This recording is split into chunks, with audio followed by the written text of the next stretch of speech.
بسم اللہ الرحمن الرحیم۔ آج ہم واقعہ سنیں گے سانپ اور مور کا کہ اللہ تعالیٰ نے سانپ اور مور کو جنت سے کیوں نکالا۔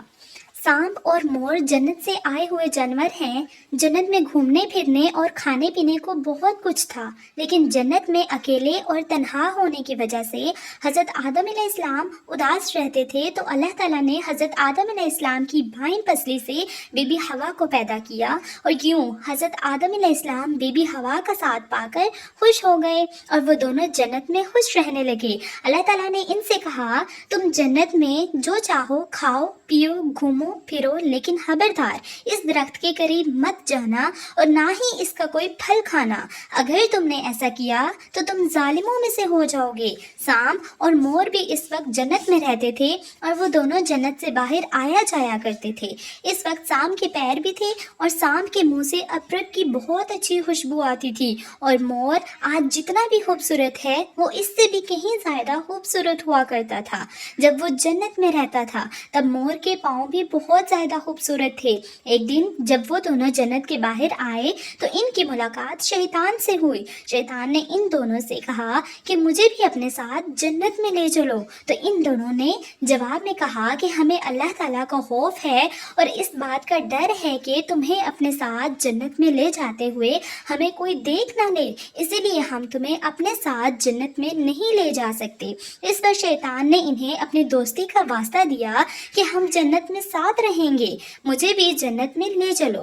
مور نہ مانا، لیکن شیطان نے ان کو دائمی زندگی کے خواب دکھائے، جس پر سانپ مان گیا، اور سانپ نے شیطان کو مشورہ دیا کہ تم میرے منہ میں بیٹھ جاؤ اور میں تمہیں جنت میں لے جا کر اگل دوں گا، اور اس طرح تمہیں کوئی دیکھ نہیں سکے گا۔ خیر، سانپ نے شیطان کو منہ میں جنت لے جا کر اگل دیا۔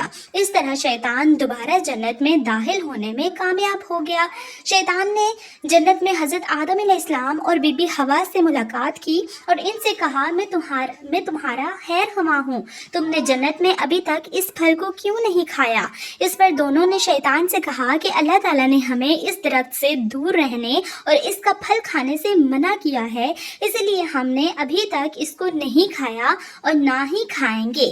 جب حضرت آدم علیہ السلام سو گئے تو شیطان اماں حوا کے پاس آیا اور انہیں بہکانے لگا کہ اللہ تعالیٰ نے تمہیں پھل کھانے سے اس لیے منع کیا ہے کہ کہیں وہ پھل کھانے کے بعد تم نہ مرنے والے بن جاؤ اور ہمیشہ کے لیے جنت میں رہنے لگو۔ حضرت بی بی حوا نے شیطان کے بہکاوے میں آ کر اس درخت کا پھل کھا لیا۔ حضرت آدم علیہ السلام سو کر اٹھ گئے تو بی بی حوا نے انہیں بھی اس درخت کا پھل کھانے پر مجبور کیا اور وہ پھل حضرت آدم علیہ السلام کو بھی کھلا دیا۔ جیسے ہی ان دونوں نے اس درخت کا پھل کھایا تو ان کا جنت کا لباس اتر گیا۔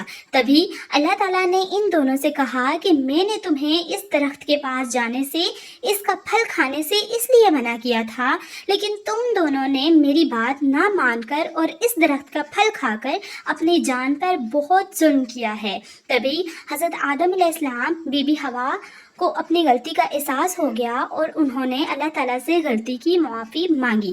اللہ تعالیٰ نے انہیں معاف فرما دیا اور ان دونوں کو جنت سے نکال کر زمین پر بھیج دیا اور فرمایا کہ زمین پر ایک خاص وقت تک تمہارا ٹھکانہ ہے اور تم زمین پر ہوں گے۔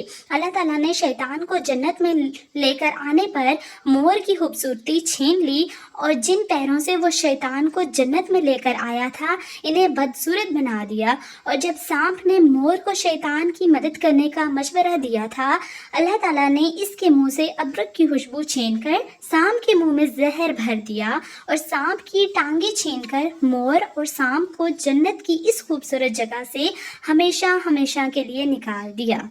اللہ تعالیٰ ہم سب کو شیطان کے وسوسوں سے بچنے کی توفیق عطا فرمائے، آمین۔